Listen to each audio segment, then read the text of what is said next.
The morning of September 14, 2022, began like any other for Sergeant Michael Harrison, a 12-year veteran of the Queen's Guard who had dedicated his life to protecting the royal family. The crisp autumn air carried the scent of changing leaves as he made his way through the gates of Windsor Castle, his polished boots clicking against the ancient cobblestones that had witnessed centuries of royal history at 34. Michael possessed the perfect combination of military precision and intuitive awareness that made him one of the most trusted guards in Her Majesty's service. His weathered face bore the quiet confidence of a man who had served in Afghanistan before transitioning to royal protection, and his pale blue eyes held the constant vigilance that came from years of scanning crowds for potential threats.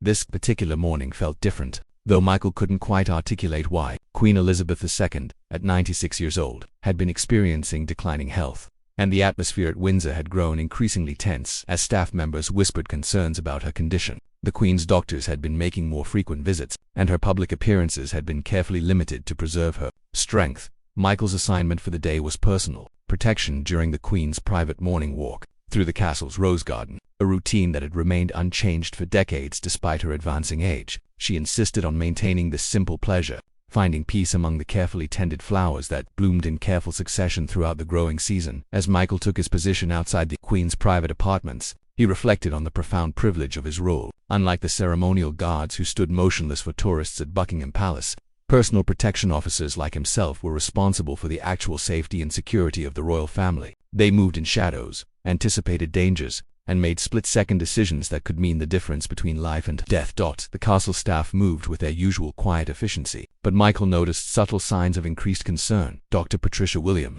the Queen's personal physician, had arrived earlier than scheduled, and her expression carried the weight of someone managing a delicate medical situation. The Queen's private secretary, Sir Edward Thompson, had been making hushed phone calls throughout the morning, his normally calm demeanor showing cracks of worry. When Her Majesty emerged from her apartments, Michael was struck by her appearance. Queen Elizabeth II had always projected an image of unwavering strength and dignity, but this morning she seemed more fragile than usual. Her famous pearls caught the light streaming through the tall windows, but her movements were slower, more deliberate than Michael had observed in recent weeks. "Good morning, Sergeant Harrison," the Queen said in her familiar, measured tone. Despite her physical frailty, her voice retained the authority and warmth that had defined her 7-decade reign. "I trust you're prepared for our constitutional around the garden." "Of course, Your Majesty," Michael replied with a respectful bow. "The route has been secured, and the weather is perfect for your walk."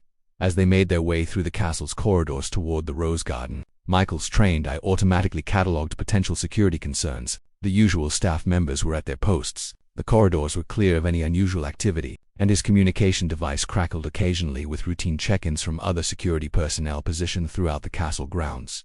The rose garden in September was spectacular, with late-blooming varieties creating a tapestry of colors that had been carefully planned by generations of royal gardeners. The Queen moved slowly along the gravel paths, occasionally stopping to examine particular flowers or breathe in their fragrance. These moments of simple pleasure seemed to energize her, bringing a spark to her eyes that reminded Michael of the vibrant monarch he had first begun serving 12 years earlier. But as they rounded a corner near the garden's central fountain, Michael noticed something that immediately triggered his professional alarm. A maintenance worker he didn't recognize was pruning roses near the path the Queen typically followed. The man's movements seemed awkward, unpracticed, and he was positioned in a location that offered perfect access to Her Majesty without any natural barriers or security checkpoints. Michael's military training kicked into overdrive as he processed the anomaly. Every maintenance staff member at Windsor was thoroughly vetted, their schedules coordinated with security, and their faces familiar to the protection detail. This man was none of those things, and his presence in the Queen's private garden represented a significant security breach that could have deadly implications. The suspicious worker had positioned himself behind a large rosebush that would provide cover while remaining within striking distance of the Queen's usual walking route. His pruning shears, while appearing to be legitimate gardening tools, could easily serve as weapons in the hands of someone with malicious intent. Most concerning to Michael was the man's body language, the tense posture and furtive glances that suggested he was waiting for something rather than focusing on his supposed gardening tasks. Michael's mind raced through his options. Protocol dictated that he immediately radio for backup and escort the Queen to safety, but the radio calls would alert the potential threat and could precipitate whatever action the man was planning. The distance between the suspicious worker and Her Majesty was closing with each step along the garden path, and any sudden movements might trigger a violent response. The Queen, unaware of the developing situation, continued her peaceful stroll while commenting on the particularly beautiful display of autumn roses that year. Her obvious enjoyment of this simple pleasure made Michael's heart ache as he realized he might need to cut short what could be one of her final opportunities to experience the garden she loved. Michael's experience in Afghanistan had taught him to trust his instincts, and every instinct was screaming that this situation was dangerous. The man's positioning, his unfamiliar face, and his nervous behavior all pointed to a planned attack on Her Majesty. The weight of responsibility for the Queen's safety pressed down on Michael's shoulders as he realized that the next few seconds could determine whether Britain's long monarch lived or died. As they approached within 20 feet of the suspicious figure, Michael made a decision that would change his life forever. Rather than following standard protocol, which might be too slow to prevent an attack, he chose to act on pure instinct and training. The safety of Queen Elizabeth II was more important than career protocols, personal safety, or any other consideration. The Queen paused to examine a particularly beautiful yellow rose, bringing her within perfect striking distance of the hidden threat. Michael could see the man's grip tighten on his pruning shears as he prepared to move, and the sergeant realized that seconds, not minutes, would determine the outcome of this encounter. In that crystalline moment of absolute clarity, Michael understood that he was about to make a choice that would define not only his own legacy but potentially the future of the British monarchy. The woman he had sworn to protect with his life was in immediate danger, and only his training, instinct, and willingness to sacrifice everything could save her. The autumn breeze rustled through the garden, carrying the sweet scent of roses and the weight of history. Michael Harrison, a working-class soldier from Manchester who had found his calling in royal service, prepared to prove that sometimes the most important choices in life require abandoning everything you've been taught in favor of what you know to be right. The next few seconds would test every aspect of his character, training, and dedication. They would also reveal truths about duty, sacrifice, and heroism that would leave everyone who learned the story speechless with admiration and gratitude. The moment stretched like an eternity as Michael Harrison watched the suspicious maintenance worker shift his weight, preparing to spring from his concealed position behind the rose bushes. Queen Elizabeth II remained blissfully unaware of the danger, her attention focused on a magnificent climbing rose that had been her late husband Prince Philip's favorite variety. The irony wasn't lost on Michael that the Queen might face her greatest peril in the very garden where she had found peace and solace throughout her remarkable reign. Michael's tactical training from his military service kicked into high gear as he rapidly assessed his options. The attacker was positioned approximately 15 feet away, partially concealed but with a clear line of attack toward the Queen. The man's grip on what appeared to be pruning shears had shifted from a gardening hold to something more sinister, and his body language screamed imminent violence. Standard royal protection protocol would have called for Michael to immediately place himself between the Queen and the threat while simultaneously calling for backup through his radio, but protocol had been written for conventional threats, not for situations where split-second timing could mean the difference between life and death. The time required to radio for assistance and wait for response could be exactly the window the attacker needed to complete his mission. Michael's mind flashed back to his deployment in Helmand Province, where similar life-or-death decisions had to be made in milliseconds without the luxury of backup or consultation. The weight of command responsibility he had carried as a squad leader in Afghanistan now pressed down on him again. But this time the life at stake wasn't just any fellow soldier, it was the sovereign he had sworn to protect with his life.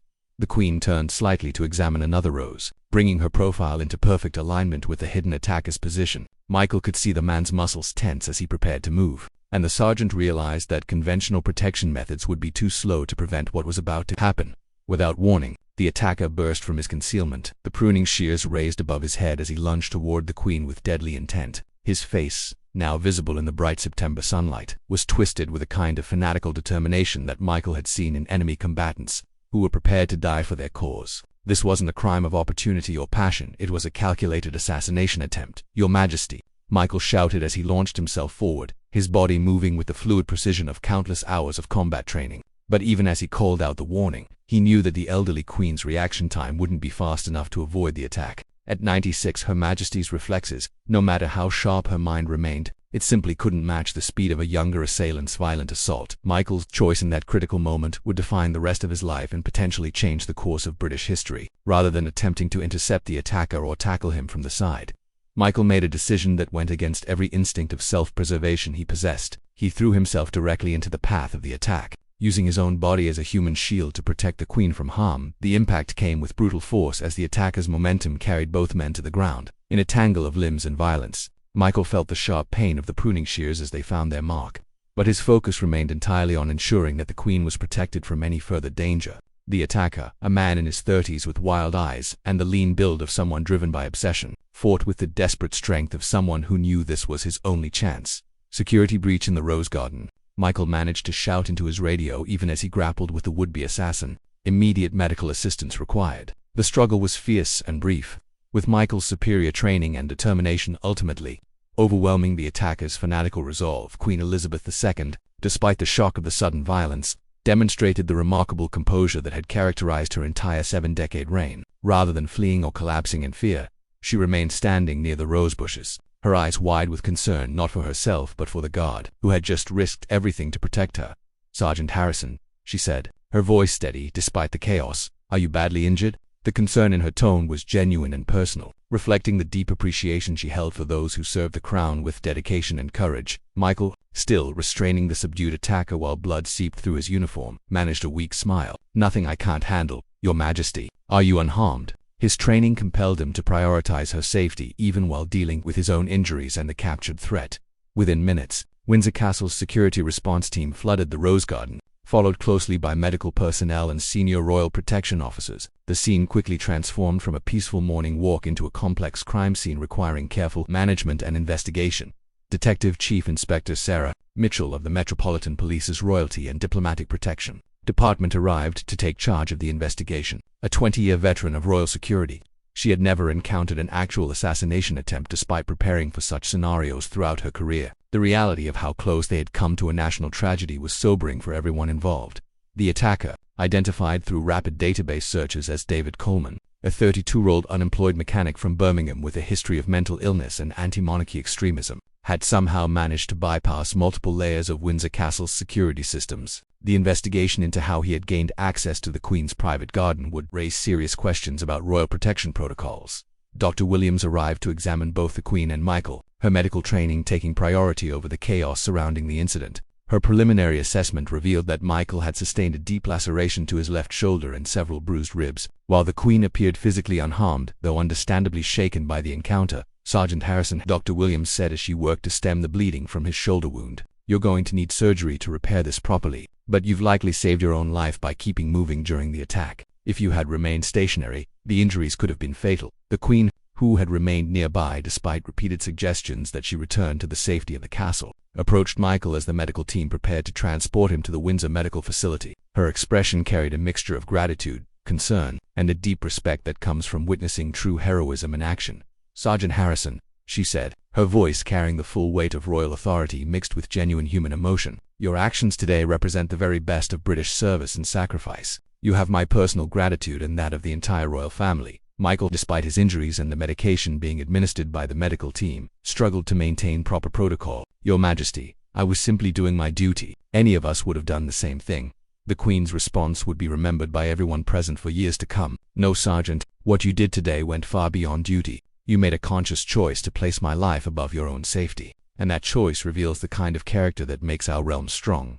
As Michael was carefully loaded onto a stretcher for transport to surgery, the full implications of the morning's events began to sink in for everyone involved. A 96-year-old monarch had come within seconds of assassination, saved only by the quick thinking and selfless courage of a single guard who had been willing to sacrifice everything to protect her.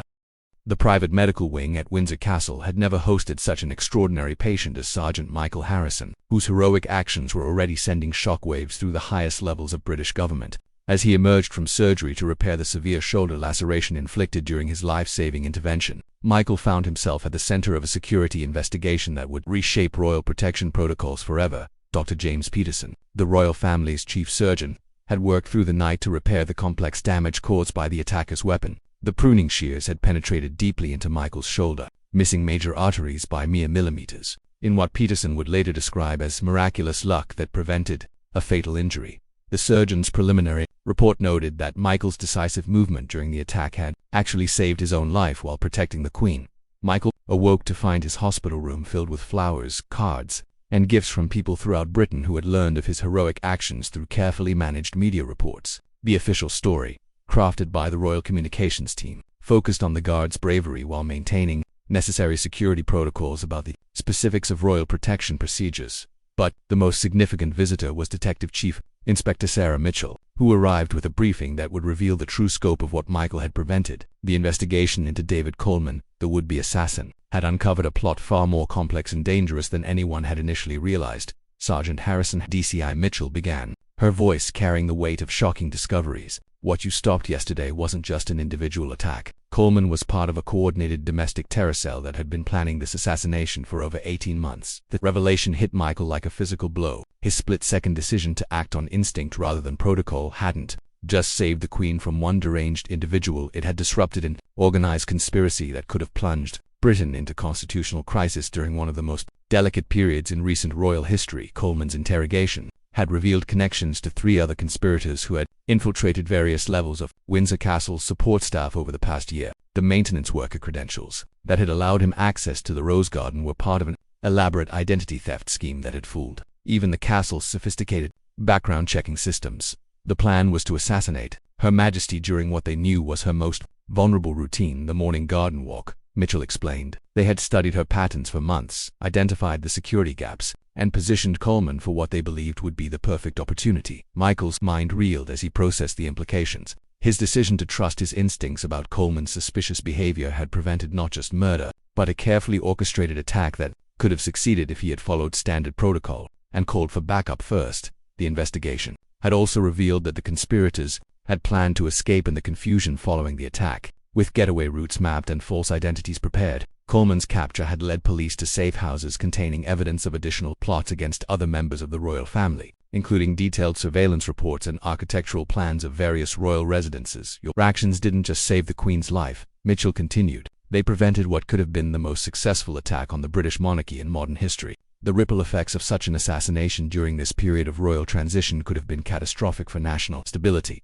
The timing of the plot was particularly sinister, as it had been planned to coincide with the period following Prince Philip's death when the Queen was most isolated and vulnerable. The conspirators had counted on reduced security during private moments and had spent months identifying the perfect opportunity to strike.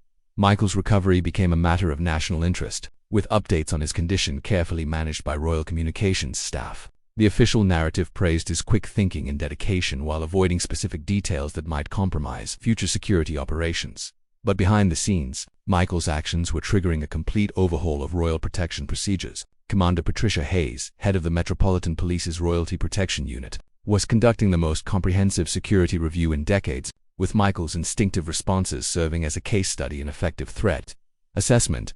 Traditional protocol assumes we'll have time to assess, communicate, and respond, Hayes explained to senior protection officers. Sergeant Harrison's experience shows that sometimes the most dangerous threats require immediate action based on gut instinct and training rather than procedural compliance. The Queen herself had insisted on daily updates about Michael's recovery, a level of personal involvement that was unprecedented for a member of the security detail. Her Majesty's genuine concern for the man who had risked everything to protect her was touching everyone involved in his care. Dr. Williams, who was overseeing Michael's medical treatment, reported that the Queen had personally requested that no expense be spared in ensuring his full recovery. Her Majesty has made it clear that Sergeant Harrison is to receive whatever treatment is necessary, regardless of cost or complexity, Williams informed the medical team. The investigation continued to reveal disturbing details about the conspiracy's scope and sophistication. Coleman and his associates had used advanced surveillance techniques, infiltrated castle employment systems, and even conducted practice runs of their attack plan using detailed models of the Rose Garden. Most shocking was the discovery that the plot had been financed by foreign extremist organizations seeking to destabilize Britain during the sensitive period surrounding royal succession planning. The assassination wasn't just intended to kill the Queen, it was designed to trigger political chaos that could weaken British democratic institutions. Michael's recovery was complicated not just by his physical injuries, but by the psychological weight of learning how significant his actions had been. The knowledge that his split-second decision had prevented a national catastrophe was both humbling and overwhelming for a man who had simply been trying to do his job effectively. The other members of his protection unit visited regularly, bringing news from the castle and expressions of admiration for his heroism. Captain David Morrison, Michael's immediate supervisor, was particularly moved by the incident's implications for royal security. Training what Michael did can't be taught in any classroom, Morrison told his team. It came from years of experience, good instincts, and the kind of character that puts duty above personal safety. We can all learn from his example about trusting our training and our judgment when it matters most. As Michael's strength returned, so did his awareness of how fundamentally his life had changed. He was no longer just another royal protection officer, he had become a symbol of dedication and courage that would define his identity for the rest of his career. The investigation's revelations about the conspiracy's complexity made clear that his actions had prevented far more than a single attack. By disrupting the assassination plot, Michael had protected not just the Queen's life, but the stability of Britain's constitutional monarchy during one of its most vulnerable periods in modern history. 3 weeks after the assassination attempt, Michael Harrison sat in the Queen's private study at Windsor Castle, still wearing his arm in a sling but otherwise recovered enough to return to light duties. The room was filled with afternoon sunlight streaming through tall windows that overlooked the very rose garden where his life-changing decision had unfolded. The irony of the location wasn't lost on either Michael or Her Majesty, who had specifically requested this private meeting. Queen Elizabeth II, despite her advanced age and the trauma of the recent attack, appeared more energetic and focused than Michael had seen her in months. The experience of facing mortal danger seemed to have clarified her priorities and strengthened her resolve to address matters that had been weighing on her mind. "Sergeant Harrison," the Queen began, her voice carrying the formal tone she used for matters of state. "What occurred in the garden 3 weeks ago has given me considerable cause for reflection about duty, service, and the sacrifices made by those who protect the crown." Michael shifted uncomfortably in his chair, still uncertain about why he had been summoned for this private audience. In 12 years of royal service, he had never been granted such an honor, and the intimacy of the setting made him acutely aware of the historic significance of whatever was about to unfold. "Your Majesty, I was simply performing my duties as assigned. Any member of your protection detail would have acted similarly when faced with such a threat." The Queen's expression softened with what might have been the hint of a smile. "That, Sergeant, is precisely the kind of modesty that confirms my judgment about your character. But what you did was far beyond the call of duty, and it deserves recognition that matches its significance." She reached for a leather portfolio that had been placed on the small table beside her chair. The document she withdrew bore the elaborate seals and ribbons that indicated the highest level of royal recognition, something Michael had never expected to see directed toward his own service. "By virtue of the authority vested in me as sovereign of the United Kingdom and the Commonwealth realms," the Queen read in her clear, measured voice, "I hereby award Sergeant Michael Harrison the George Cross, the highest decoration for gallantry available to civilians and military personnel for acts of the greatest heroism in circumstances of extreme danger." The shock of the announcement left Michael speechless. The George Cross was Britain's most prestigious award for non-combat bravery, equivalent in status to the Victoria Cross and awarded only in cases of extraordinary heroism. In the medal's 80-year history, fewer than 400 people had received this honor, and Michael never imagined he would join such an exclusive group. "Your Majesty," Michael managed to say, his voice thick with emotion, "I am deeply honored, but I'm not certain my actions warrant such recognition. I was protecting you as I swore to do when I accepted this position. The George Cross is awarded for acts of the greatest heroism or of the most conspicuous courage in circumstances of extreme danger," the Queen replied, quoting the medal's official citation. "Your decision to use your own body as a shield to protect my life, made instantaneously and without regard for your personal safety, exemplifies exactly the kind of courage this decoration was created to recognize." But the George Cross was only the beginning of what the Queen had planned. As she continued reading from the official documents, Michael learned that his actions had triggered a complete reassessment of his role within the royal household and his future service to the crown. "Furthermore," the Queen continued, "I am pleased to announce your promotion to the rank of Inspector within the Royalty Protection Department, along with appointment as Senior Personal Protection Officer, a position that will involve direct consultation on security, policies and training programs." The promotion represented a dramatic advancement in Michael's career, elevating him from field operative to senior leadership within one of Britain's most elite security organizations. The new role would involve not just protecting the royal family, but helping to train the next generation of royal protection officers and developing improved security protocols based on his recent experience. The Queen set aside the official documents and leaned forward slightly, her expression becoming more personal and conversational. "Michael," she said, using his first name for the first time in their acquaintance, "I want you to understand something that goes beyond these official recognitions. Your actions in the Rose Garden were witnessed by someone who has spent 70 years observing acts of service, courage, and dedication. I have seen soldiers decorated for battlefield heroism, diplomats honored for preventing international crises, and citizens recognized for extraordinary contributions to their communities. But what you did was different."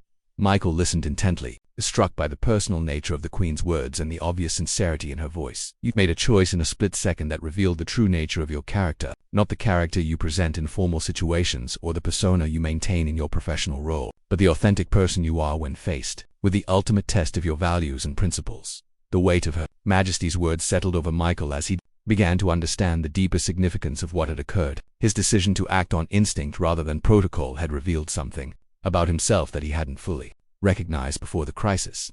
"The investigation has revealed that your actions prevented not just my death, but a coordinated attack that could have destabilized our constitutional system during a period of great vulnerability," the Queen continued, The conspirators were counting on our adherence to normal security protocols, which would have given them the time they needed to complete their mission. Michael's mind flashed back to that critical moment when he had chosen to trust his instincts despite the contradiction with established procedures. At the time, it had seemed like a simple tactical decision based on immediate circumstances. Now he understood it as something much more significant. Your willingness to abandon protocol in favor of direct action saved not just my life, but preserved the stability of our democratic institutions at a crucial moment in our nation's history. That kind of judgment cannot be taught or mandated. It comes from character, experience, and an intuitive understanding of what truly matters. The conversation continued for nearly an hour, with the Queen sharing insights about leadership, service, and the qualities that distinguish truly exceptional individuals from those who merely perform their duties competently. Michael found himself engaged in the kind of substantive discussion about duty and responsibility that he had never imagined having with the sovereign he served. As the meeting drew to a close, the Queen made one final announcement that would complete Michael's transformation from anonymous protector to recognized hero. The investiture ceremony for your George Cross will be conducted next month, and I have decided it should be held here at Windsor Castle rather than at Buckingham Palace. The decision to hold the ceremony at Windsor was deeply significant, as it was the location where Michael's heroism had been demonstrated and where the Queen felt most comfortable acknowledging the personal nature of her gratitude. The ceremony would be attended by senior government officials, military leadership, and Michael's family members who would finally learn the full extent of what their son, husband, and father had accomplished. Michael, the Queen concluded, you have reminded an old woman that the most important service often comes from individuals who make extraordinary choices in ordinary moments. Your example will inspire others long after both of us have passed into history. As Michael left the private study, his mind reeled with the magnitude of what had just occurred. In the space of an hour, his entire future had been redefined, and he had gained insights into service and leadership that would guide him for the rest of his career. 5 years after the assassination attempt that changed his life forever, Inspector Michael Harrison stood before a packed auditorium at the Royal Military Academy, Sandhurst, delivering the annual lecture on leadership and courage to Britain's future military officers. The scars on his shoulder had long since healed, but the deeper impact of that September morning in the Rose Garden continued to shape both his own life and the culture of Royal Protection Service. The audience of young cadets listened with rapt attention as Michael recounted not just the dramatic moments of the attack, but the deeper lessons about decision-making, moral courage, and the true meaning of service that had emerged from his experience. His story had become legendary within military circles, but Michael had learned to present it as a case study in leadership rather than a tale of individual heroism. The most important lesson from that day, Michael told the cadets, wasn't about physical courage or tactical response. It was about the critical importance of trusting your training, your instincts, and your moral compass when faced with situations that don't fit the textbook scenarios you've studied. In the years since receiving the George Cross, Michael had transformed from a field operative into one of Britain's most respected experts on personal protection and security leadership. His role as Senior Personal Protection Officer had evolved into broader responsibilities that included policy development, international consultation, and training designed for protection services throughout the Commonwealth. The foiled assassination plot had indeed triggered the most comprehensive review of royal security procedures in decades. Michael's decision to act on instinct rather than follow rigid protocols had become the foundation for new training approaches that emphasized adaptive thinking and situational awareness over mechanical adherence to predetermined procedures. Traditional security training focused on following established protocols, Michael explained to the cadets, but real threats don't always conform to the scenarios we've planned for. The most effective protection officers are those who can recognize when the situation demands improvisation and have the confidence to trust their judgment in critical moments. Queen Elizabeth II, now in her 97th year, had continued to take a personal interest in Michael's career development and the broader implications of his heroic actions. Her Majesty had specifically requested that Michael's experience be incorporated into security training not just for her own protection detail, but for democratic leaders throughout the Commonwealth. Investigation into the assassination conspiracy had revealed connections to international terrorist networks that viewed the British monarchy as a symbol of democratic stability worth attacking. Michael's actions had prevented not just a single murder, but had disrupted a broader campaign of political destabilization that could have had far-reaching consequences. During his lecture, Michael shared insights that went beyond security tactics to address fundamental questions about leadership, responsibility, and moral courage that would serve the cadets regardless of their future military specializations. Leadership isn't about rank or authority, Michael told the audience. It's about being prepared to make difficult decisions when you're the person best positioned to make them, even when those decisions contradict your training or put you at personal risk. The personal cost of Michael's heroism had been significant, but ultimately positive. His family had adapted to his elevated public profile and increased responsibilities with remarkable grace, and his children had grown up understanding that their father's example represented the kind of service and sacrifice that made democratic societies possible. Emma, now 19 and studying international relations at Oxford, had written her university admissions essay about growing up as the daughter of a decorated hero and learning that true courage often came from ordinary people facing extraordinary circumstances. Her perspective on her father's actions had matured from childhood pride into sophisticated understanding of civic duty and moral responsibility. James, now 17 and considering his own military career, had been deeply influenced by his father's example of principled service. His teachers reported that he demonstrated unusual maturity in discussions about leadership and responsibility, often citing lessons learned from observing his father's transformation from anonymous guard to national figure. Michael's wife Sarah had perhaps made the greatest adjustment, transitioning from the spouse of a working-class soldier to the partner of a man whose opinions were sought by government officials and whose presence was requested at state functions. She had handled the changes with dignity and strength that reminded Michael daily of why he had fallen in love with her 15 years earlier. The broader impact of Michael's actions extended far beyond his personal story or even royal security procedures. His example had become part of the cultural conversation about civic virtue, individual responsibility, and the capacity of ordinary citizens to influence historical events through moral courage. Politicians across the political spectrum had cited Michael's example in speeches about public service and national values. His story resonated with people who felt disconnected from traditional sources of heroism and inspiration, showing that extraordinary courage could emerge from everyday situations and ordinary professions. International recognition had followed as well, with Michael receiving invitations to speak at security conferences and leadership seminars throughout Europe and the Commonwealth. His insights about adaptive decision-making and moral courage had influenced training programs for protective services, military units, and emergency responders in dozens of countries. But perhaps the most meaningful recognition came from the dozens of letters Michael received each month from young people who had been inspired by his example to pursue careers in public service, military service, or emergency response. These letters reminded him that individual acts of courage could create ripple effects that extended far beyond their immediate circumstances. The greatest honor of receiving the George Cross, Michael told the Sandhurst cadets, hasn't been the ceremony or the recognition. It's been hearing from young people who decided to dedicate their lives to serving others because they've learned that ordinary individuals can make extraordinary differences when they're willing to act on their principles. As Michael concluded his lecture, he returned to the fundamental truth that had guided him since that September morning in the Rose Garden. Service isn't about seeking recognition or glory. It's about being prepared to do what needs to be done when the moment demands it, regardless of personal cost or consequence. The standing ovation from the cadets lasted several minutes, but Michael's thoughts were already turning to his next responsibility. Later that afternoon, he would return to Windsor Castle for a private meeting with the Queen, who continued to seek his counsel on security matters and policy decisions despite her advanced age. The Rose Garden, where his life-changing decision had unfolded, remained one of Her Majesty's favorite locations for private walks. Though security procedures now included additional layers of protection that Michael had helped design, the garden's beauty had been preserved, but its vulnerability had been eliminated through measures that balanced security with the Queen's desire to maintain some connection to the natural world. As Michael drove through the gates of Windsor Castle that afternoon, he reflected on the strange trajectory that had led him from Manchester factory worker's son to decorated hero to senior policy advisor. The journey had been unexpected and sometimes overwhelming, but it had also revealed capacities for leadership and moral courage that he hadn't known he possessed. Queen Elizabeth, too, greeted him in the same private study where she had first honored his heroism 5 years earlier.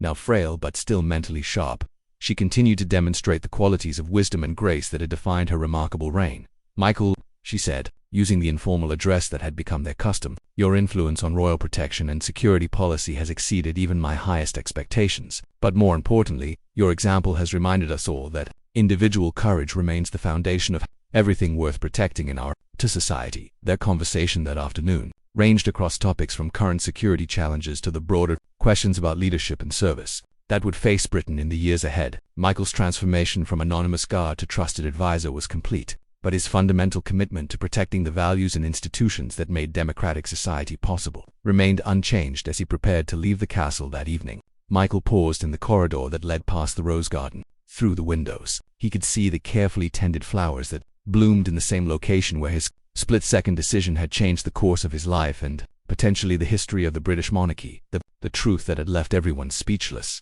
wasn't just that a working-class guard had risked everything to save the Queen's life. It was that individual moral courage, exercised at exactly the right moment. It could still change the world in fundamental and lasting ways. Michael Harrison's choice had proven that heroism remained possible in an age that sometimes seemed to have forgotten what true service really meant.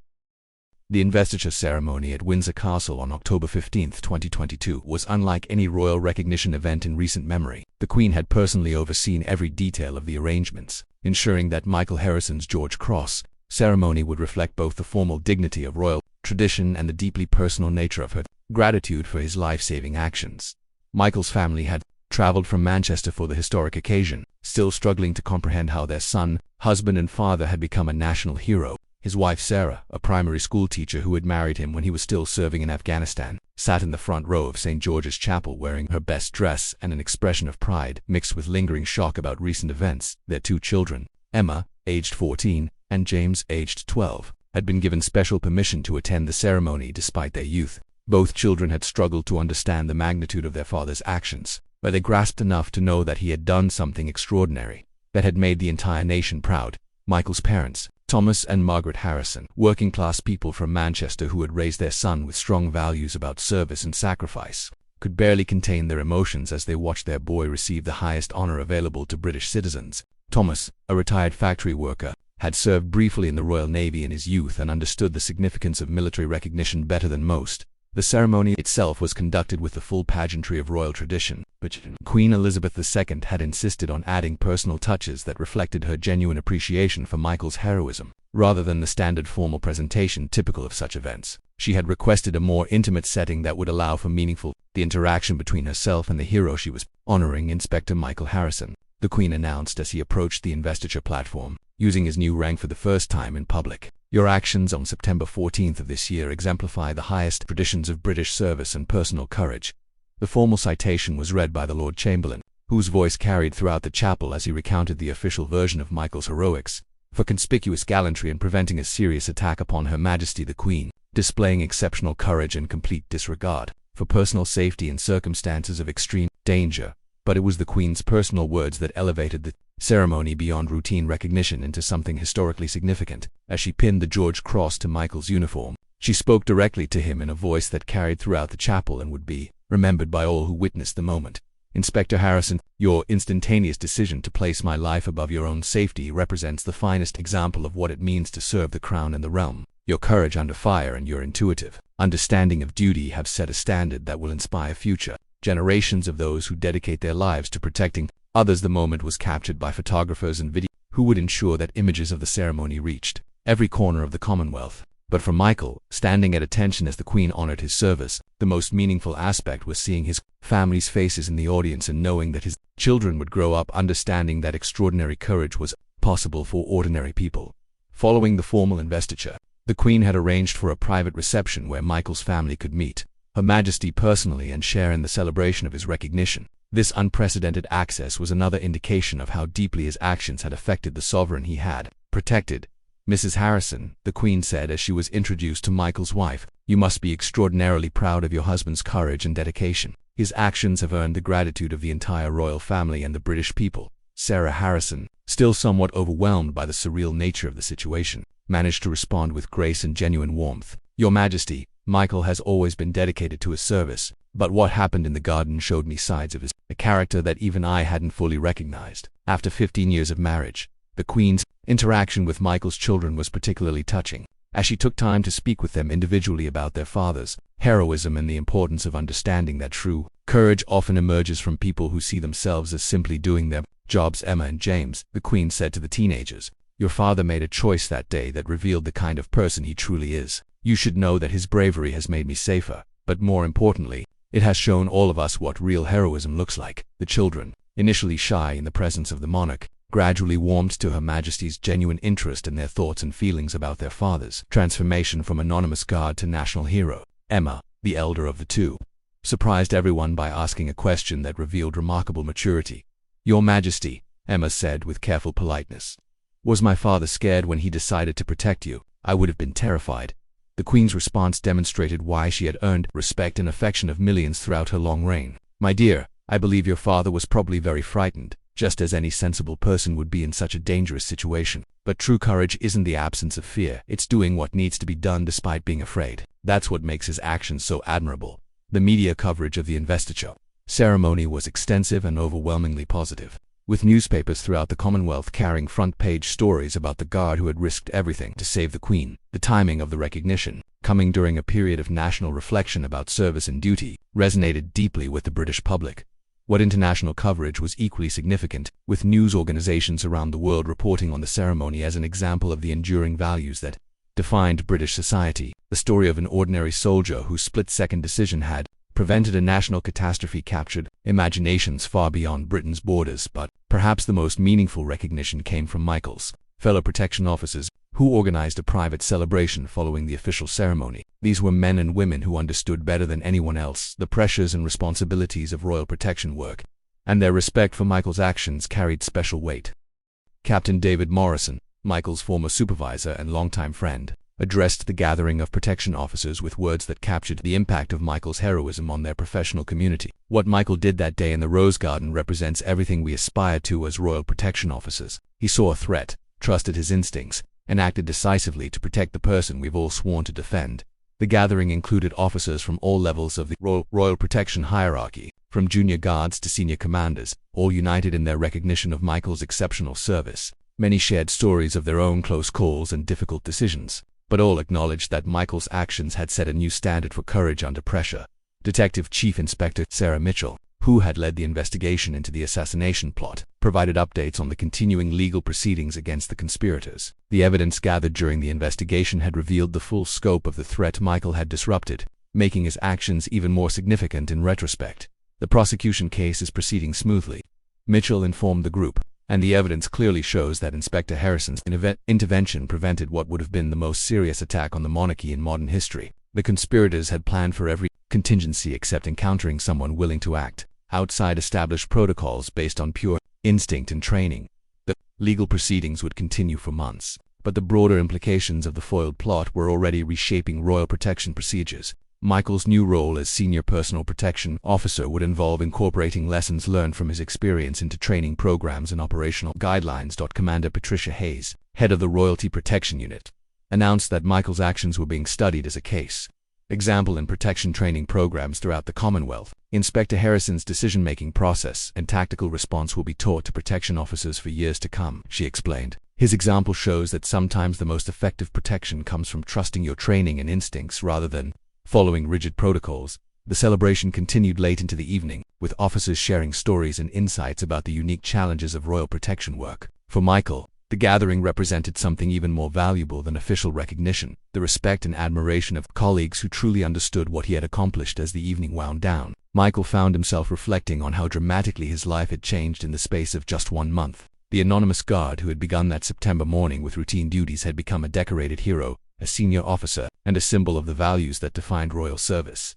His wife Sarah joined him as they prepared to leave the celebration, her expression mixing pride with concern about the changes ahead. "Are you ready for all this attention and responsibility?" she asked, knowing that their family's life would never be quite the same after the day's events. Michael considered the question carefully before responding. "I'm not sure anyone can be ready for this kind of recognition, but I know that what happened in the garden changed me in ways I'm still discovering. If my experience can help other officers make better decisions in critical moments, then maybe all of this attention will serve a purpose beyond just honoring what I did." The drive back to their hotel took them past Windsor Castle, where lights still glowed in the windows of the royal apartments. Michael knew that inside those walls, the woman he had risked everything to protect was probably reviewing the day's events and planning the future of the institution he had helped preserve. The weight of his new responsibilities was beginning to settle on Michael's shoulders, but so was a growing understanding of the significance of his actions. He had prevented more than an assassination. He had preserved stability during a crucial period in British constitutional history and demonstrated that individual courage,